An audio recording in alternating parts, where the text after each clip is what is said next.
ভবিষ্যৎ দেশ ও জাতি সেবাই হবে, দেশ ও জাতি সেবাই হবে আমাদের জীবনে শপথ। শিক্ষা, নৈতিকতা, মানবতা, দেশপ্রেম আমাদের চলার নীতি, আমাদের চলার নীতি। এটাই মজিদ জরিনা ফাউন্ডেশন স্কুল কলেজের মূলনীতি।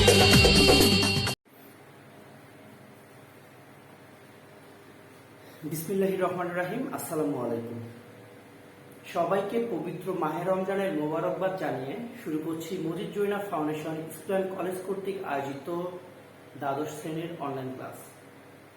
আমি মোহাম্মদ আশিকুর রহমান, প্রভাষক ইংরেজি বিভাগ, Majid Zarina foundation school and college.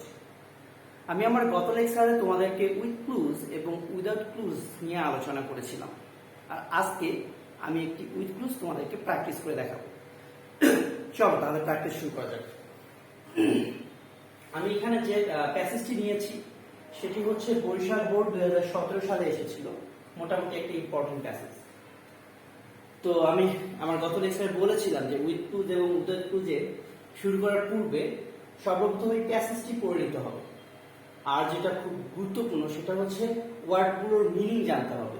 এখানে বক্সে যে ওয়ার্ডগুলো আছে সেগুলোর মিনিং ভালো মতো জানতে হবে এবং এই প্যাসেজটির মোটামুটি সব ওয়ার্ডগুলোর মিনিং জেনে নিয়ে এর উপর একটা বিশেষ দখল আনতে হবে, যাতে করে তুমি প্যাসেজটি বুঝতে পারো।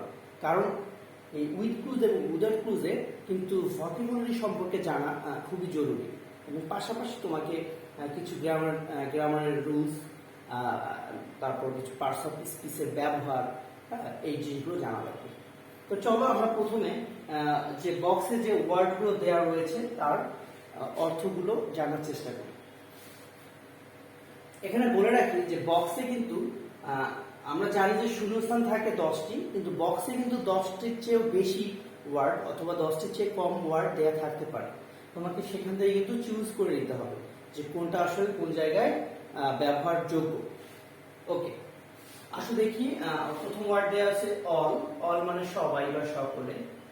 নেসেসারি, নেসেসারি মানে প্রয়োজনীয় বা অত্যাবশ্যক বা আবশ্যক। বাজেট, বাজেট মানে হচ্ছে কোনো আয় ব্যয়ের হিসাব, অর্থাৎ তুমি এই আয় ব্যয়টা হতে পারে তোমার টাকা, আয় ব্যয়ের হিসাব হতে পারে তোমার সময়, কি পরিমাণ সময় তুমি ব্যয় করবা সেটার হিসাব হতে পারে, অর্থাৎ একটা হিসাব আর কি, যেটা আসলে বোঝায় যে কোনো কিছু আয় বা ব্যয়ের হিসাবটাকে বাজেট বলা হয়। ইউজ মানে হচ্ছে ব্যবহার করা। রাইজ মানে ওঠা। বিগিন মানে আরম্ভ করা। ফলো, ফলো মানে কি অনুসরণ করা। অ্যান্সার মানে উত্তর দেয়া বা উত্তর করা। হ্যাভ মানে সবাই যেন আছে। ট্রু, ট্রু মানে হচ্ছে কোনো কিছুর মধ্য দিয়ে, ঠিক আছে, ট্রু। কেয়ারফুল, কেয়ারফুল মানে হচ্ছে যত্নবান বা যত্নশীল। কেয়ারফুলি মানে হচ্ছে যত্নের সাথে, ঠিক আছে। দেখো এই দুইটা ওয়ার্ড, কেয়ারফুল আর কেয়ারফুলি। কেয়ারফুল মানে যত্নবান বা যত্নশীল, এটা কিন্তু অ্যাডজেক্টিভ। যেমন he is a careful person, সে হয় একজন যত্নবান লোক। কেয়ারফুল হচ্ছে অ্যাডজেক্টিভ আর কেয়ারফুলি এটা কিন্তু অ্যাডভার্ব। ওকে, তাহলে চলো আমরা এখন শুরু করি প্যাসেজটি পড়া। প্রথমে প্যাসেজটি আবার শূন্যস্থান না করে পুরো প্যাসেজটি একবার থ্রুলি পড়ে যাই, অর্থ বুঝে বুঝে, যে দেখি এখানে কি বলা হয়েছে। Students should be strategic about the examination. অর্থাৎ স্ট্র্যাটেজিক মানে হচ্ছে বিশেষ কৌশলী, অর্থাৎ শিক্ষার্থীদের তাদের পরীক্ষা সম্পর্কে বিশেষ কৌশলী হওয়া উচিত। Next sentence, it is dash for an examinee to dash some instruction.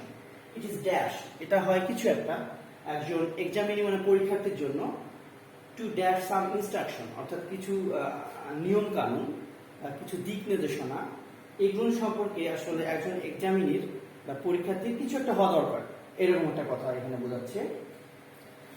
He should go dash the whole portion before he dash to write. He should go dash the whole portion বোঝাচ্ছে যে পুরা প্রশ্নটার মধ্য দিয়ে তার যাওয়া উচিত। Before he dash to write অর্থাৎ সে ওই লেখার পূর্বে পুরা কোশ্চেনটা সম্পর্কে তার জানা উচিত, এরকম কিছু একটা বোঝাতে চাচ্ছে। হি must make a dash of his time, তার আসলে সময়টাকে তৈরি করে নেওয়া উচিত কিছু একটা, so that he can dash enough time to answer dash question, যাতে করে সে পায় একটা পর্যাপ্ত সময় কিসের জন্য, এই প্রশ্নের অ্যান্সার করার জন্য। Next sentence, he must right his answer dash, তার আসলে এই উত্তরগুলোর লেখা উচিত কিছু একটা।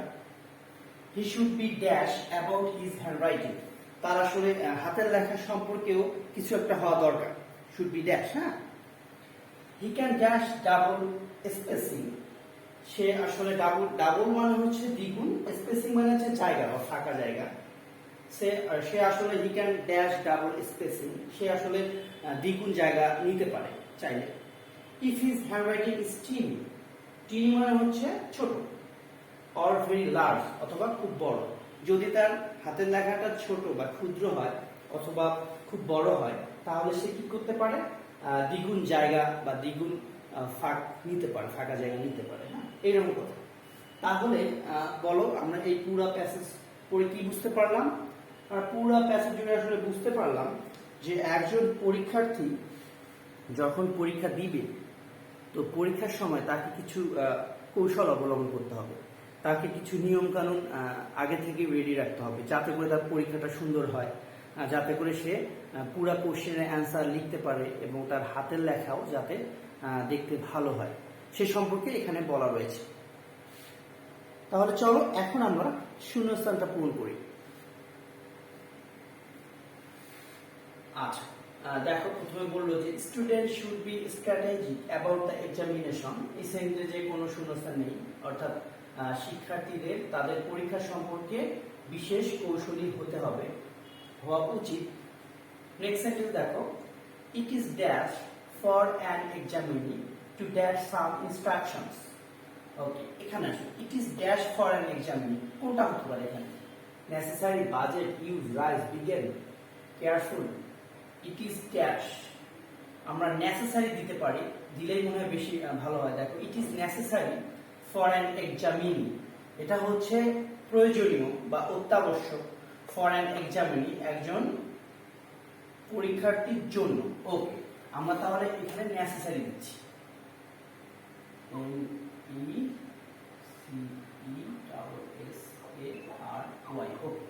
আমরা যখন যেটা করে ফেলবো সেই ওয়ার্ডটার উপরে দাগ দিয়ে রাখবো, যাতে আমরা পরবর্তীতে বুঝতে পারি যে এই ওয়ার্ডটা একবার ব্যবহার হয়েছে, তাহলে পরবর্তীতে কিন্তু শূন্যস্থানগুলোতে এক্সাক্ট ওয়ার্ড খুঁজে বের করতে কিন্তু সহজ হবে। হ্যাঁ, okay, it is necessary for an examinee to dash some instruction, to কি আছে, use, rise, begin, to follow দিতে পারি। হ্যাঁ, অনুসরণ করা, টু ফলো,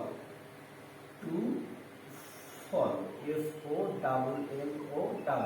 তাহলে দেখি এখন সেন্টেন্সটার মধ্যে পূর্ণতা আসলো কিনা, সেন্টেন্সটা আসলে পূর্ণ ভাব প্রকাশ করলো কিনা, এটা আমরা একটু দেখি। ইট is necessary for an examinee to follow some instruction, এটা হচ্ছে অত্যাবশ্যক একজন পরীক্ষার্থীর জন্য কিছু দিক নির্দেশনা অনুসরণ করা। হ্যাঁ, এটা পূর্ণ সেন্টেন্স হয়েছে এবং পূর্ণ ভাব প্রকাশ করেছে, তো মনে হচ্ছে যে এটা সঠিক হয়েছে। ওকে, আমরা নেক্সট সেন্টেন্স আসি। দেখো, he should go dash the whole question before he dash to write. He should go dash the whole question, মানে তার পুরো প্রশ্ন যদি যাওয়া উচিত, তাহলে কি হবে? হি শুড গো, দেখো এখানে ইউজ হবে না, বিগিন হবে না, হি শুড গো হ্যাভ নাই, অ্যান্সার হবে হি should go through. He should go through দাও, দেখো মোটামুটি মিনিংটা আসতেছে। হি শুড গো থ্রু, তার দ্য হোল কোশ্চেন, মানে পুরো প্রশ্ন জুড়ে তার যাওয়া উচিত বা পুরো প্রশ্নটা তাকে আসলে পড়ে দেখা উচিত, এটাই বোঝাচ্ছে। হি শুড গো থ্রু, হি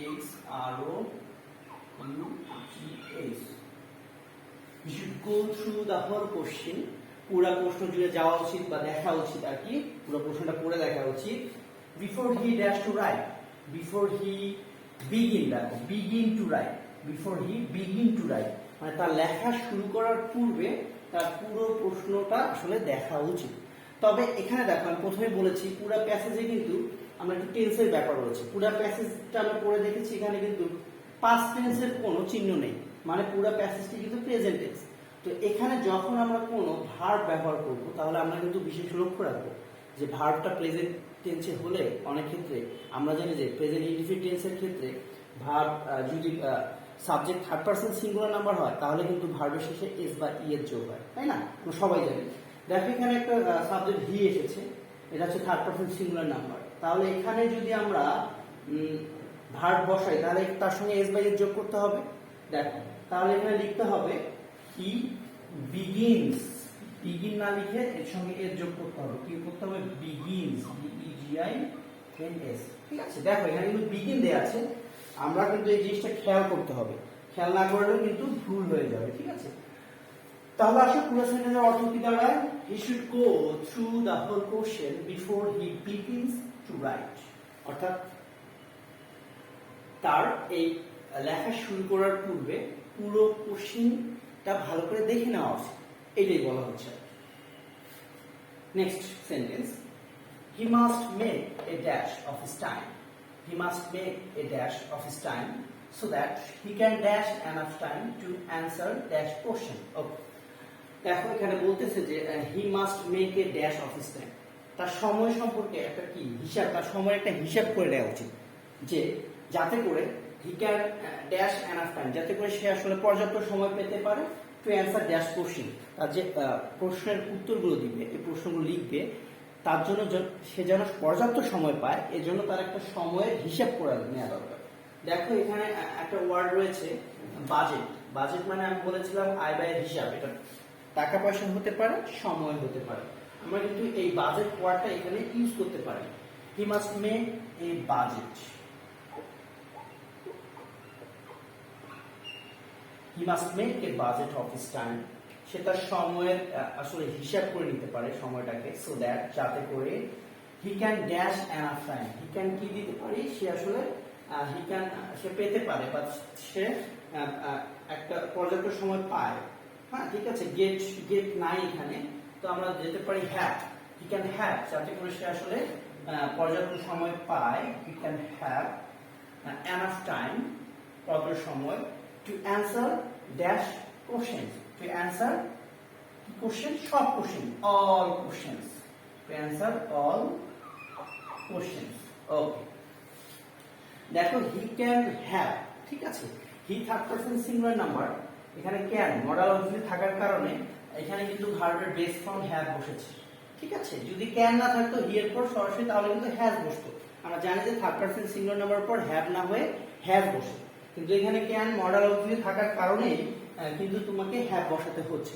ঠিক আছে, কিন্তু দেখো আগের সেন্টেন্সটিতে আমরা হি এর পর বিগিনস বসিয়েছিলাম, কারণ হি এর পর সরাসরি আমরা জানি প্রেজেন্ট ইনডিফিনিট টেন্সে যদি মূল ভার্ব বসে সাবজেক্টের পর তাহলে সেটা অবশ্যই এস বা ই এর যোগ করতে হয়। ওকে, তাহলে আমরা এটা বুঝতে পারলাম দেখো সেন্টেন্সটার অর্থ কি দাঁড়াচ্ছে, হি must make a budget of his time so that he can have enough time to answer all questions, অর্থাৎ তার পুরো সময়ের একটা হিসাব করে নেওয়া উচিত, যাতে করে সে পর্যাপ্ত সময় পায় সবগুলো কোশ্চেন আসলে অ্যান্সার করা।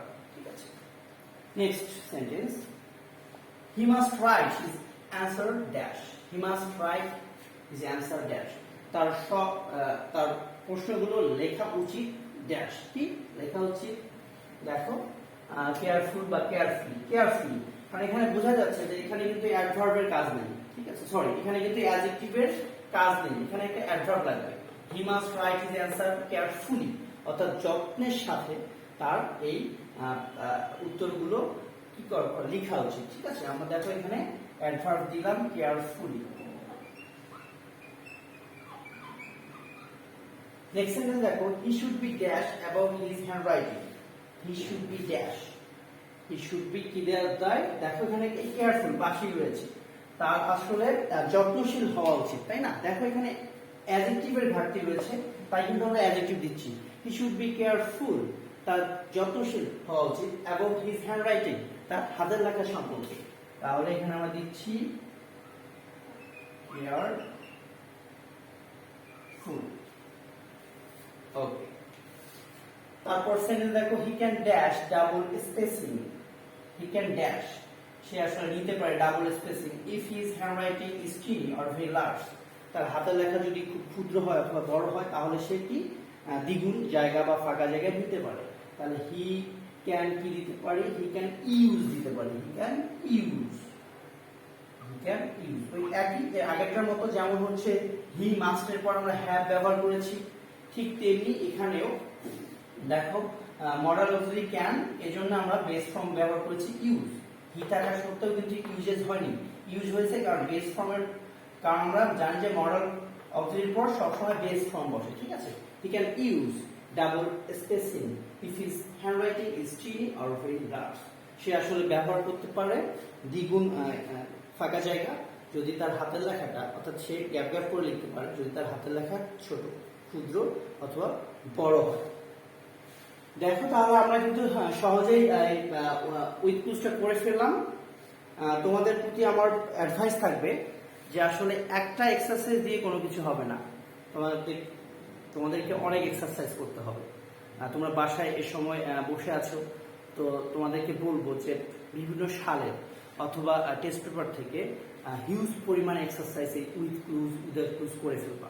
যত এক্সারসাইজ করবা এবং যত প্যাসেজ পড়ে এখান থেকে ওয়ার্ড মিনিং গুলো জেনে নিবা, তত তোমার জন্য দেখবা যে এই উইথ ক্লুজ এবং উইদাউট ক্লুজ করা সহজতর হবে।